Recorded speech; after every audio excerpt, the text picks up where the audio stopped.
Welcome to part 2 of our first journey south. If you haven't seen part 1 yet, definitely go back and watch that and then come right back. If you guys enjoyed part 1, you're definitely gonna like part 2. Well, as always, I hope you guys enjoy and I'll see you at the end. It's 2 kids and a camper. It's 2 kids and a camper. Living life is so much fun when you spend it with the ones you love. It's 2 kids and a camper. It's 2 kids and a camper.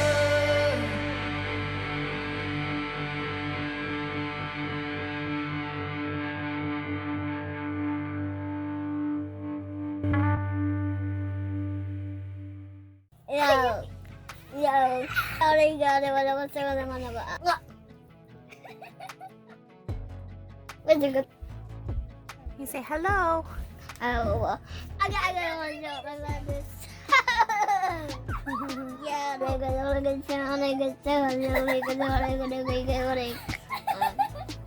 The first time we came down to Texas, we went farther east and we kind of hit the northeastern side of Texas, which is very foresty. There's lots of big trees, and we did stay at that one first. So we stayed at a campground and it was really cool, and we couldn't find much information about it, and even when we got there wasn't much information, but it was really neat and it had a lot of super tall trees. The only problem is that we had to maneuver our rig on this tiny little driveway that kind of meandered through the campground, and these trees are just kind of all over, so we're like slowly snaking through, hoping we don't clip something. But once again, the campground was completely empty. We were the only people staying there, so we got right down by the lake, right up front, beautiful area, and we just stayed the night there, but we left early in the morning. But that was really pretty.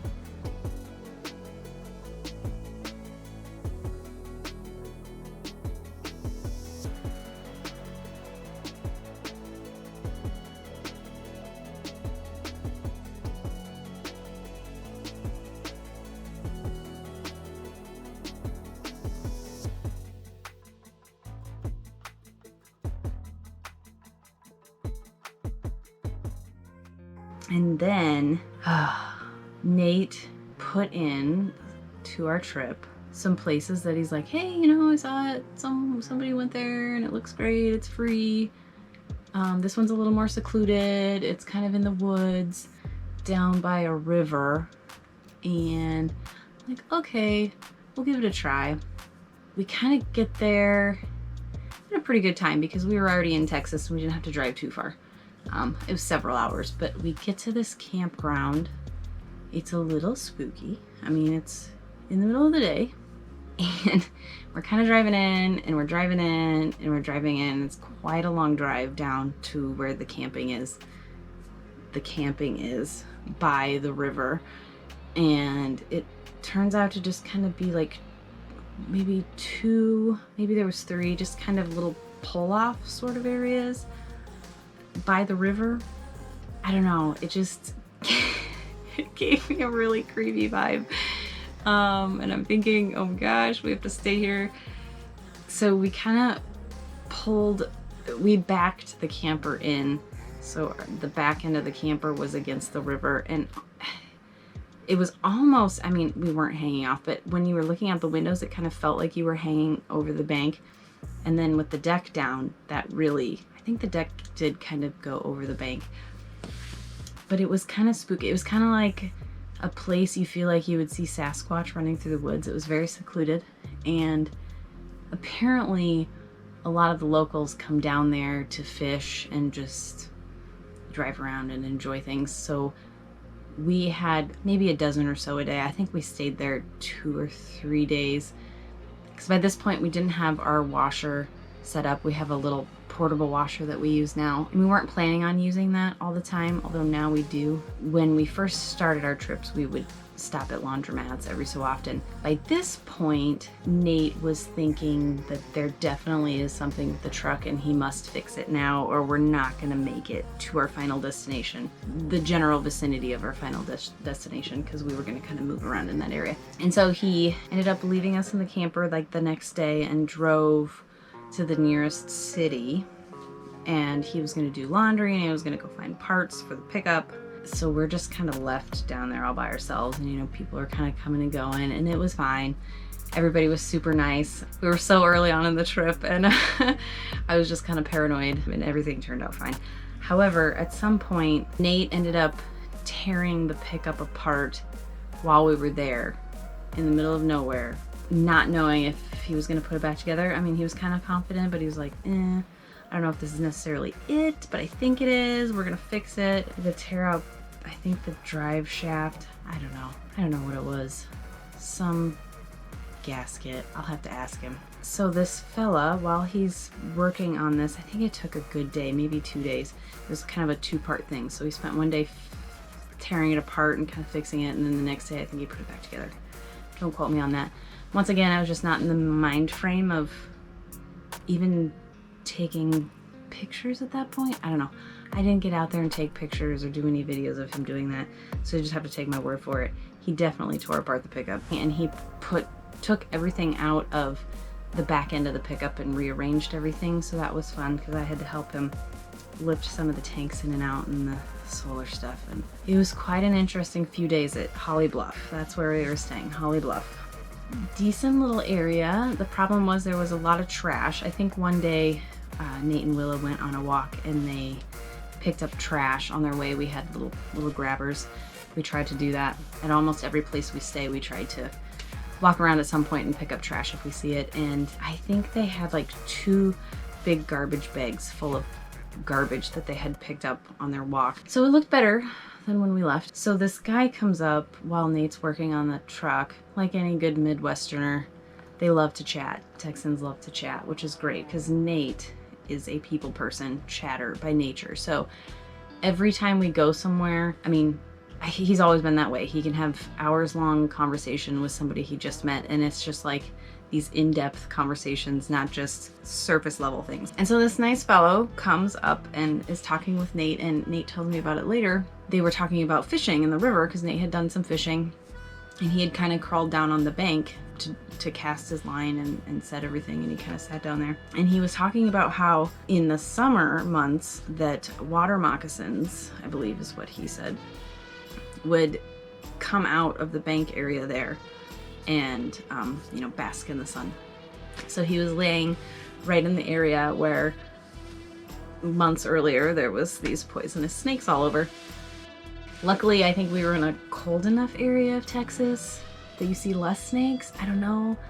Ooh, that was one of my biggest hang-ups of going to Texas, is that they have so many more poisonous creatures than we do in Iowa. In fact, in our county in Iowa, I don't think we have any poisonous snakes. We might have a poisonous spider. I don't know. It's not something we think about hardly ever. But down there, I'm like constantly thinking about it. It's terrifying to me. It's one downfall of being in Texas that I really, really don't like, which was fine. So Nate didn't come across any snakes. But then he proceeded to tell us that, you know, they have rattlesnakes all over Texas. And his daughter had been bitten like the year prior by a rattlesnake, and he was talking about how she's still having issues with it. Ugh. So that doesn't set your mind at ease on day 5 or 6, whatever it was, on our trip. Talking about snakes. It was great. So that's a fun story. I don't know how many people stopped and talked with him while he was fixing the truck. And in fact, I think that one gentleman who told us the story about the snake biting his daughter gave Nate his phone number and was like, hey, if you need any help, you know, something goes wrong, you can't get back into town, give me a call, let me know, I'll come help. That happened to us several times when we were in Texas. People are so nice. All over the Midwest, you just run into all kinds of nice people. Same thing here in Iowa. People are always willing to help, super nice. Same thing goes for down there. People are really, really great. Finally, we get to the point where we're gonna leave Holly Bluff, and that was probably my best exit journey out of a place. I was so happy to be leaving there. Most of the time, you know, we're somewhere and I'm like, hey, this is really great. You know, I don't want to leave. You know, I'm ready to leave, but it's kind of sad. A bittersweet moment. This one was like, see you later. I don't want to come back. I don't know what it is about that place that just creeps me out. Maybe it was the snake story. I don't know. We've not added it back to our trip and we probably won't. However, it is a nice little camping spot, especially if you like to fish. Maybe just avoid the summer months. Apparently they have snakes right there that live around that little camping area that we were at.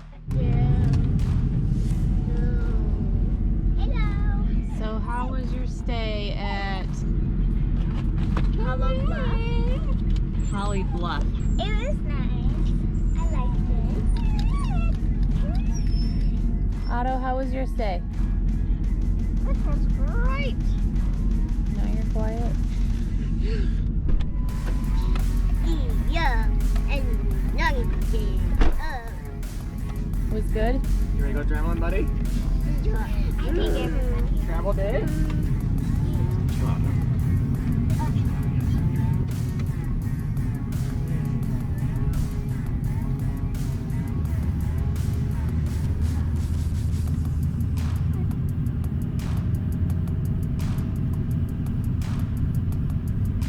Bye-bye, how's it go?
Finally, we leave. We're heading farther south. At some point, we get Nate and his navigating. He always kind of has a plan in his mind what we're gonna do and places we're gonna stay, but he doesn't always tell me, or it's like on the trip there, he's telling me as we're doing it. And we even had a GPS little, it's not a Garmin, but you know, kind of a thing. I don't know what it was. And we used it one time, I think. It was not routing him how he wanted it to go or something along those lines. I don't know. We only used it the one time. He hated it. He would have the thing planned out kind of on his phone where we were gonna go. I don't know what happened. I think that was the day we left Holly Bluff and we had to travel sort of by Houston, but it was supposed to be around Houston, and we ended up having to go right through Houston. And oh my gosh, I swear, the roads down in Texas, oh my goodness. You know, every state kind of has their own way that they lay out roads and kind of what their signs look like. In Texas, there's a lot of frontage roads, and I don't know, things are laid out much differently, especially in the cities. It's a little tricky to navigate, you know, your first time when you've never been there before. And I'm trying to help him navigate as we're driving. So we get kind of like into the middle, I don't know, into Houston, kind of through the interstate, and it is so chaotic. There is just cars flying everywhere, coming off ramps, going this way and that way, and it's a lot to handle. It is a lot of anxiety. We're still not sure if the truck is fixed. It was crazy. So we decided to take one of the side roads, kind of the frontage roads, and we're like, well, we'll drive through Houston this way, like through the populated areas, you know, where people lived and the businesses, and we'll kind of meander around that way. Well, that took forever because it's stoplight after stoplight after stoplight over and over and over and over and over again for miles and miles. And there's still tons of traffic, and it's kind of like a go and a stop and a go and a stop. And the truck was kind of starting to overheat. And at some point, a gentleman came to wash our windows, and the dog didn't like that, so she started freaking out. And we're trying to get through all these stoplights, and I don't know how many miles we must have driven by a couple of people, and they were asking us questions about our camper as we're like driving down the streets trying to get out of Houston. Oh my gosh, I never want to experience that again. That's part of the reason why we've always avoided the city areas. You know, if we wouldn't be pulling our house behind us with every valuable thing behind us, we maybe would try it while traveling. But when you have your house behind you, it is extra nerve-wracking, because if you think if something happens to us or our house, that's worrisome. So we always try to avoid these super congested areas. That time we failed. We learned a lot. We will never do it again. Driving through Corpus Christi is bad enough. It's not nearly as bad as Houston, not even close. The areas we went to anyways. At some point we finally made it through Houston, and then I think we made it a little bit farther, and we ended up coming to a standstill on the interstate because I think there was construction ahead, and then maybe also an accident. We were just ready to be done for the day. Yeah. Never going back through Houston again. That was awful. I can't remember what day it was, but we finally made it to the coast of Texas, and our first stop there was a place called Magnolia Beach. It was a beach made out of all of these seashells. I mean, obviously you see that on a lot of beaches, but literally just seashells everywhere. That was really cool, and it was a place where you could boondock. And next time we will jump into all of our Magnolia Beach travels, because that's kind of really where we finally knew we had made it to our general destination. It was the first time we could kind of just take a deep breath and relax, knowing we had gotten to where we were intending to go, and we weren't going to have very many more long travel days in the near future. We did so much more exploring. We stayed there for 2 full weeks. We are excited to show you some of that footage. We were finally starting to dive into some of the recording stuff, trying to get that into our regular rotation, if you will. So we're excited to dive into Magnolia Beach next time. So until then, take care. You say hello. Yo. So,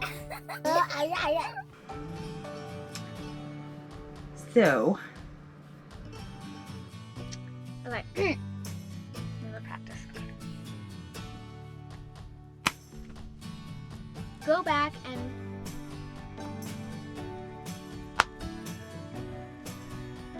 that was pretty good.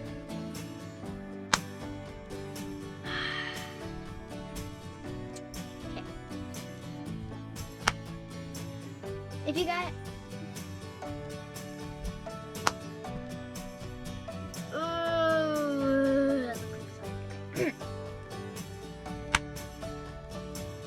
okay, that was a rough one. Okay, let's try that again. Let's lost it. Okay, we'll try that like 2 more times. If you okay. It's the winner. This is not the winner. Okay, this is it. This is gonna be the winner. I'm almost done. you're still going? Well, I have like 1 more and then I think I'm good. Okay. And then come right back.